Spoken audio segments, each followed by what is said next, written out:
অবশেষে গ্রেপ্তার করা হয়েছে পাবনায় ৮টি কুকুরছানাকে পানিতে চুবিয়ে হত্যার ঘটনায় অভিযুক্ত নিশি রহমানকে। প্রাণী সম্পদ কর্মকর্তার মামলার পর তাকে হেফাজতে নেয় পুলিশ। তবে বিষয়টিকে দুর্ঘটনা হিসেবে উল্লেখ করেছে অভিযুক্ত নিশি। এর আগে ৮টি কুকুরছানাকে বস্তায় বেঁধে পানিতে ফেলে হত্যার অভিযোগ উঠেছে উপজেলা পল্লী উন্নয়ন ও সমবায় বিভাগের ক্ষুদ্র কৃষক উন্নয়ন ফাউন্ডেশন কর্মকর্তার স্ত্রীর বিরুদ্ধে। অসহায় চাহনিতে শেষ না হওয়া অপেক্ষার বিষাদ, সদ্যজাত ছানাদের হারিয়ে মা কুকুরের হাহাকার।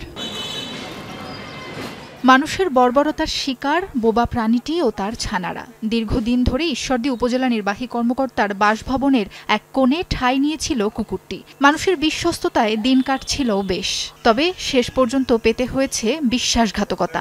এক রাতেই হারাতে হলো ৮টি ছানাকে।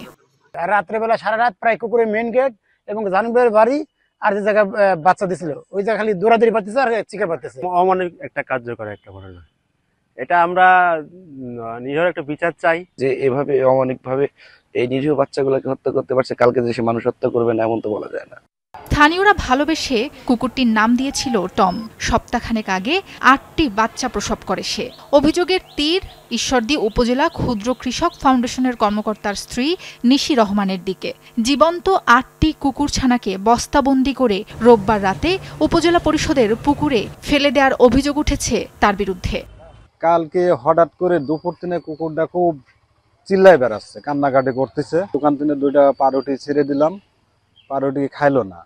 তারপরেও এরকম চিল্লাচিল্লি করছে। অফিসার ক্লাবের সামনে ওনার ছেলে বলল যে আমার আম্মু ময়লা ফেলানির ব্যাগের ভিতর করে বাইরে পুকুরে ফেলাই দিচ্ছে। এ ঘটনায় উপজেলা প্রাণী সম্পদ কর্মকর্তা আকলিমা খাতুন মামলা করলে মঙ্গলবার রাতে অভিযান চালিয়ে ওই নারীকে গ্রেফতার করে পুলিশ।